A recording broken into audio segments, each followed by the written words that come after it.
ونصلی ونسلم علی رسولہ الکریم اما بعد فاعوذ باللہ من الشیطان الرجیم بسم اللہ الرحمن الرحیم۔ معزز سامعین، آج ہم شب قدر کے نوافل کے حوالے سے بات کریں گے۔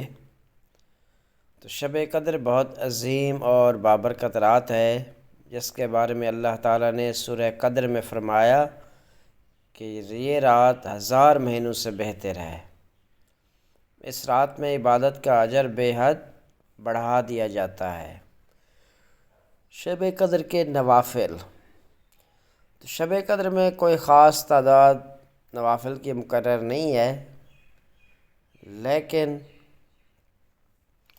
عام حالات میں جیسے نوافل پڑھے جاتے ہیں ویسے پڑھے جا سکتے ہیں۔ یعنی جتنے چاہے آپ نوافل ادا کریں، چاہے آپ کم سے کم 2 ہوں اور زیادہ کی تعداد کوئی نہیں ہے۔ یعنی 2 بھی پڑھ سکتے ہیں، 4 بھی پڑھ سکتے ہیں، 6 8 رکعت یا اس سے زیادہ بھی پڑھ سکتے ہیں۔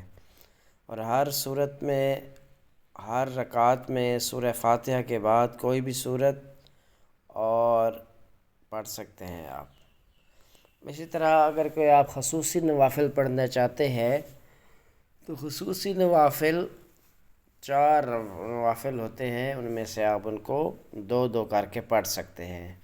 یعنی ہر رکعت میں سورہ فاتحہ کے بعد 3 بار سورہ اخلاص اور سلام پھیرنے کے بعد 100 بار درود شریف پڑھیں گے۔ اسی طرح اگر آپ صلاۃ التوبہ پڑھنا چاہتے ہیں تو وہ بھی آپ 2 کر کے پڑھیں گے اور اللہ تعالیٰ سے اپنے گناہوں کی معافی مانگیں گے۔ اور اس کے علاوہ آپ شکرانے کے بھی نوافل پڑھ سکتے ہیں۔ تو اس کے لیے بھی یہی ہے کہ آپ نوافل کو 4 رکعتیں اکٹھے نہیں پڑھ سکتے، بلکہ اس کو 2 کر کے پڑھیں اور اللہ تعالیٰ کا شکر ادا کریں کہ اس نے آپ کو یہ رات نصیب فرمائی ہے۔ تو شب قدر کی اس کے علاوہ سب سے اہم دعا، یہ دعا حضرت عائشہ صدیقہ رضی اللہ تعالیٰ عنہا نے حضرت محمد صلی اللہ علیہ وسلم سے پوچھی تو آپ نے یہ دعا سکھائی کہ اللہم انک عفو تحب العفو فاعف عنی فاعف عنی۔ اے اللہ، تو معاف فرمانے والا ہے، معافی کو پسند کرتا ہے، بس مجھے معاف فرما۔ اس کے علاوہ اگر آپ دیگر عبادات بھی کرنا چاہیں تو آپ کر سکتے ہیں اس رات کے اندر، کیونکہ یہ رات انتہائی بابرکت اور فضیلت اور عظمت والی رات ہے۔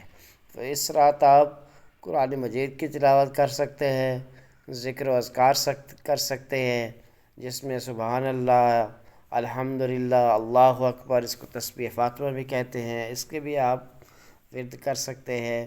اور اس کے علاوہ درود شریف بھی آپ پڑھ سکتے ہیں، اور اس کے ساتھ ساتھ آپ کثرت استغفار بھی کر سکتے ہیں۔ تو شب قدر میں اصل مقصد زیادہ سے زیادہ اخلاص کے ساتھ عبادت کرنا ہے، نہ کہ صرف مخصوص نوافل کی تعداد پوری کرنا۔ یعنی ہمارا مین مقصد یہ نہیں ہے کہ ہم کسی مخصوص نوافل کی جو تعداد ہے اس کو مکمل کریں، بلکہ ہمارا مقصد اللہ تعالیٰ کی رضا، اللہ کی خوشنودی حاصل کرنا ہے اور اللہ تعالیٰ کے حضور اپنی حاجات، اپنے گناہوں کی معافی استغفار کے ذریعے بھی آپ کر سکتے ہیں۔